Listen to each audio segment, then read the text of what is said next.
Byron, if there was 3 or 4 things that you wish more people would understand about ADHD, what would they be? I think the first one is that, and there's a lot of things that I wish people would understand better, and I think one of the hard parts is that you know people are very different, and the medical community doesn't really understand it yet either. But personally, here's a few things that I think would be interesting for people to know.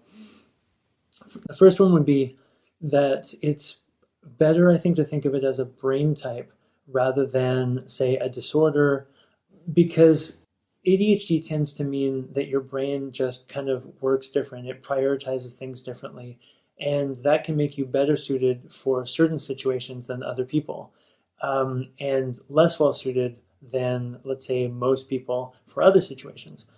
So when you take that and put it together, for example, ADHD can be really appropriate for athletes. And obviously not everybody can be an athlete, but certain types of high pressure situations are easier for people with ADHD to deal with than other people.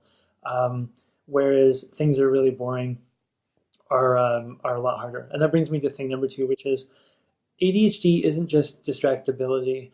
And in particular, there's a tendency to sort of see it as like somewhere between, oh, like that person's kind of, lazy and just doesn't like to pay attention. Or on the other hand, to see it as, a disease that needs medication. And, medication has helped a lot of people in many cases. It's closer to just a state of being constantly far more bored than most people would be in that situation. And that's not the only thing that it is, but it's a really great way of looking at it.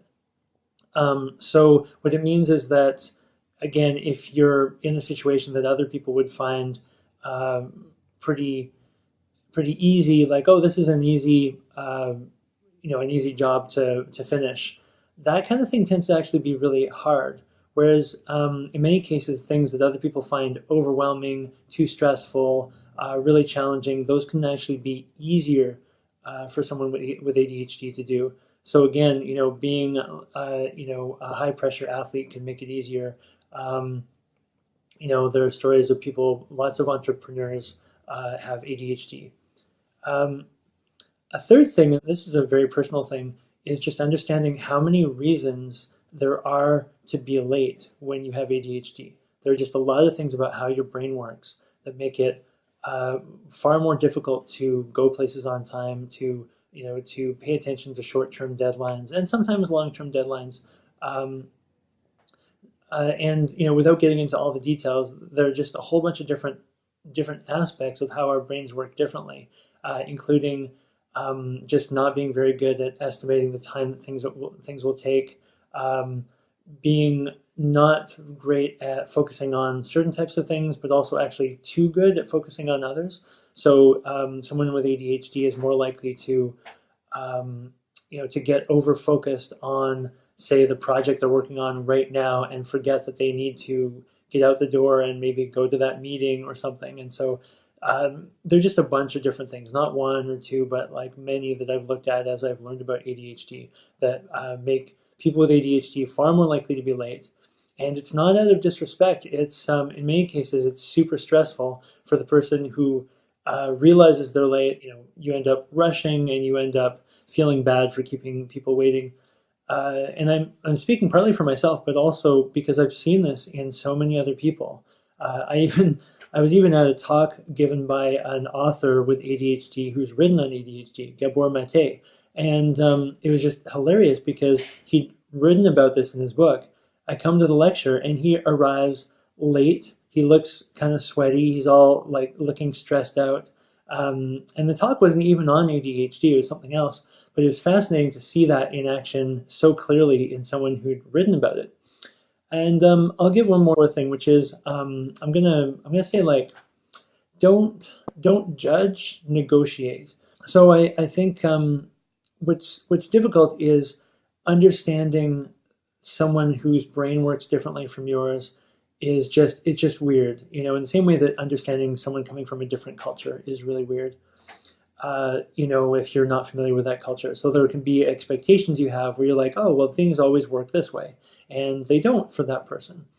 So the first thing is to, like I said in the example of being late, to try not to judge what the other person finds easy or hard, and to negotiate. So when I say negotiate, what I mean is that everybody has different boundaries, and you need to respect yours, but you also need to be open to different ways of interacting, different kinds of agreements to have with people whose brains work differently from yours.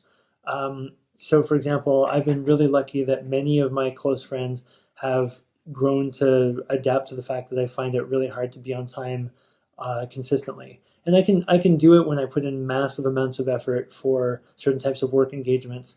But for things that are casual, it's just so much.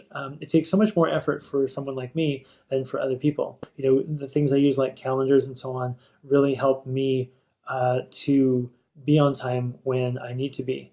And so it's really helpful if other people are able to support the things that I need without just kind of letting me, run the show, which is not something that is positive either. I think you made some really good points there about the brain, the ADHD brain just being wired differently. Not wrong, not bad, just different. And that it is more than, it's more than just distractibility, and it's not just a disease to be medicated. I think there are so many other things that you can do during the day, and coping mechanisms that you can put in place to help a child or an adult with ADHD. And the other one that I really like that you brought up is not to judge, because we don't know you can't tell what's going through anybody else's brain. And just because it's different than yours doesn't mean it's wrong. So I thank you again for your time, and I can't wait to see what you have to say tomorrow.